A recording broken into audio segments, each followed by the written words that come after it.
Hello comrades, Commissar Bro here today with another episode of our little Polish playthrough. That's right.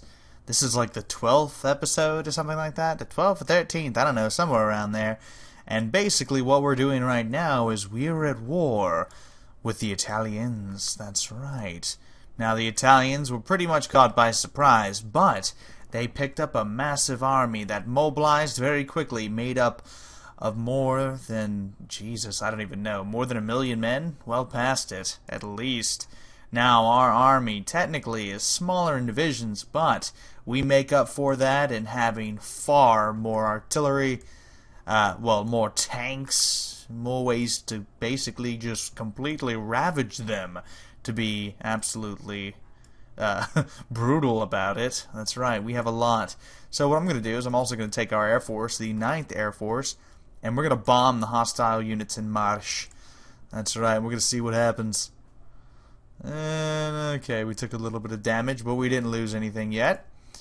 Alright, super heavies. Poland completed research into infantry weapons tier 6. Dear God. That means we're pretty much pumping out like gods amongst men at this point in time, in terms of our actual infantry. Or are we?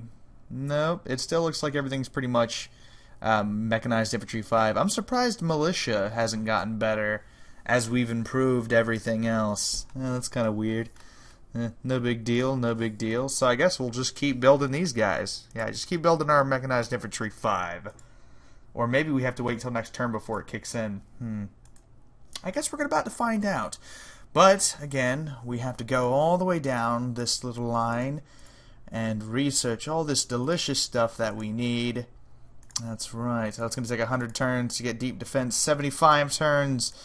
Oh man, that's going to be a time-consuming process to say the least. But what's more important is at this point in time, we have completely, sort of completely, for the most part, we have absolutely devastated the Italian fleet. Now they still have some stuff left, but truly, they have been downright demolished as far as it's concerned. That's right. And now we've built up our army big enough, I think it's time to bring in the actual, our main army to go in and do some freaking damage, man. What do you think?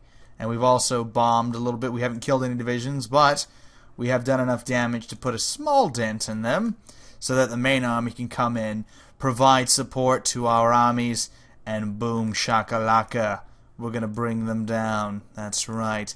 We might want to move up these mechanized infantry divisions, and I truly hope that we don't lose this battle. Well, we're about to find out. Let's click that intern button, and come on, come on. Alright. Wow. Wow. Just plain wow. Okay, so our army was absolutely devastated. Now we're still kind of winning the battle, it seems. But that does not change the fact that our casualties are about to be downright painful in how many we're going to take. And we'll just have to rebuild it. See, that's the good thing, though. Because of our ridiculous industrial output, which is almost at 3,000 at this point, we can pretty much build anything we want in a very short period of time.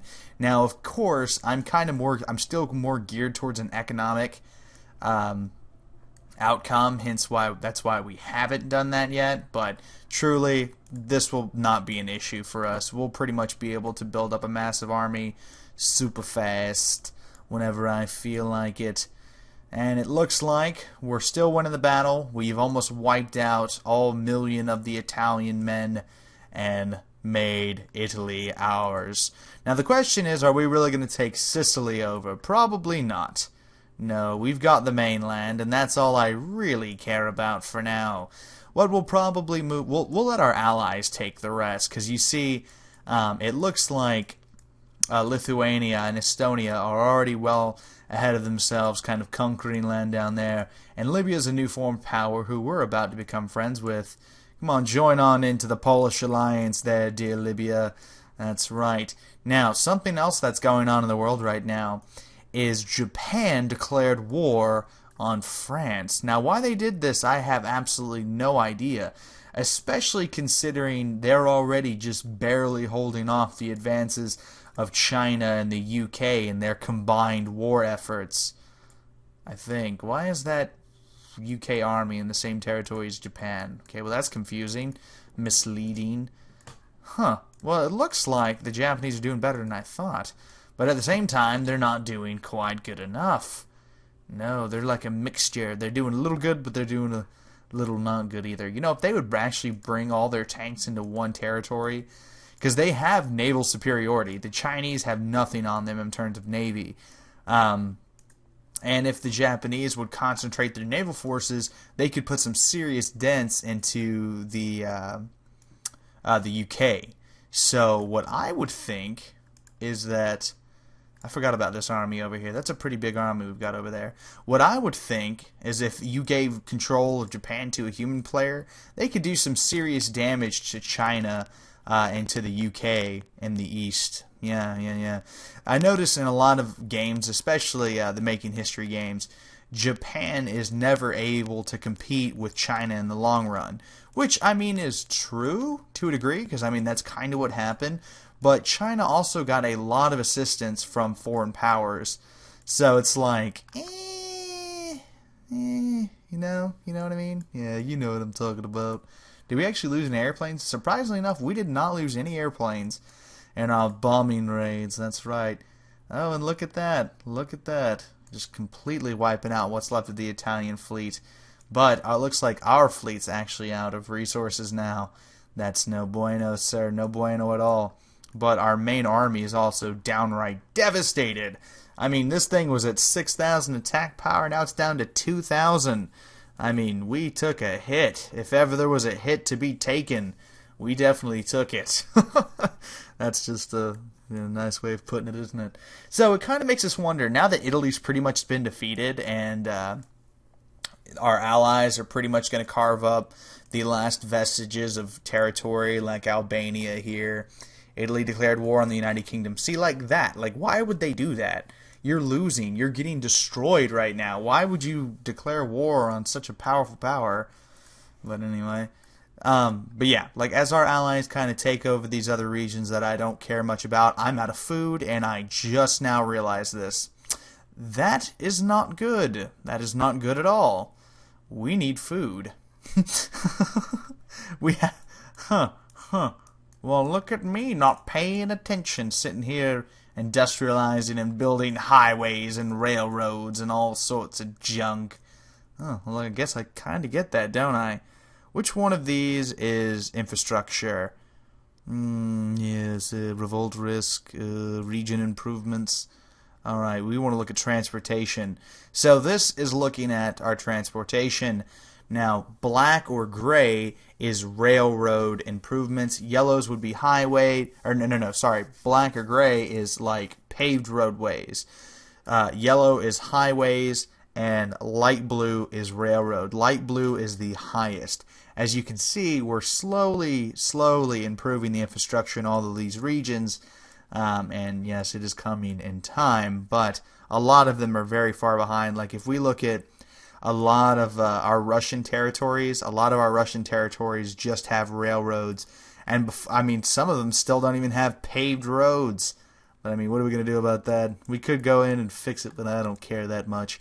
I imagine we're not going to be moving all that many men into the east, especially when we have so many allies just sitting around ready to defend areas that we're not going to defend ourselves.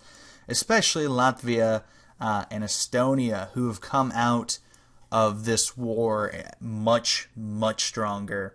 So yeah. Let's also take a look at allies. I forgot how to do that. Let's see. No, not region points. Weather.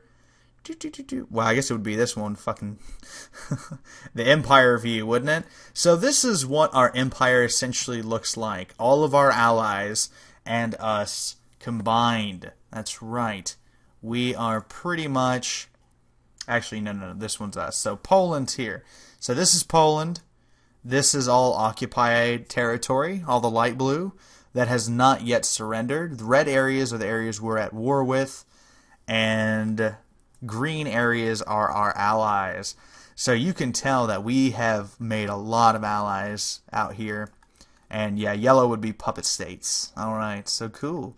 I like it. I'm digging it. Now, a lot of people were asking for us to free Romania. If I have 15 people put in the comments section to free Romania, I will free Romania, okay? That is my deal. If 15 people can do it, I will free them as a puppet state. But that is the only thing I will do, because they do provide half of our oil. At least half. Like, honestly, I dare say it's way more than that. Because 45, 35, that's 80, 50, it's 130, and then 180. So they provide 180 of our total 335. They provide more than half of our oil. So I will make them a puppet state. If you guys so want that to happen, then I can make them a puppet state, and we will just take all their oil, but they will be an independent nation under the Polish Empire. That's right. But again, at least 15 people, and I will have to manually count it. 15 people have to say they want to see that, and if they do, we will do it. You can never say I'm an unfair ruler. I will listen to the people. And if the people demand it, then I will not be an enemy of the people. I will allow said transaction to occur. And hopefully we can just turn these other regions into oil producers that we need. But anyway, so yeah. This has been Commissar Bro doing another episode of Making History 2 War the World, our little Polish playthrough. We have now conquered Italy, and we're pretty much just spam ending turns at this point. You know, just kind of letting some turns end, get some of our infrastructure completed, and so on and so forth. The only two major alliances that exist in the world are the British Alliance and the Polish Alliance. The fascists, or, you know, the Axis powers in this case, have been defeated. Japan still exists, and Japan is still at war with a lot of people. But Japan's days are numbered, considering they're being attacked all over the place by allied powers. They're fighting the Chinese, they're fighting the UK, and it looks like they're fighting a freaking ridiculous Australian army right now in Korea. So, you know, their days are numbered, man. Their days are numbered. Like they're at war with the United States now. They picked on the big dogs. So, unfortunately for Japan, yeah, I don't know. I don't think they're gonna last too much longer. It looks like they're gonna get split up between a few countries, if you ask me. But then again, what do I know? Who are they? China's not allowed with anybody. Come on, China, join into an alliance. You're too different. Well, we don't care about the USSR. Nobody really cares about the USSR anymore. They've been defeated. Are they going to surrender? Let's see if they'll surrender now. Demands. Surrender to occupied territory. Nope, they reject it. Of course they do. So, the USSR is just going to keep holding on to their little territories until they decide not to, I suppose. And Sweden has just been carving them up, which I'm perfectly okay with. I am all for this happening. Letting Sweden just take over the whole eastern section of them. And what Sweden doesn't conquer, hopefully Russia will. That's right, I'm okay with that. I'm just letting it happen. But anyway, this has been CB, and I'll see you guys next time.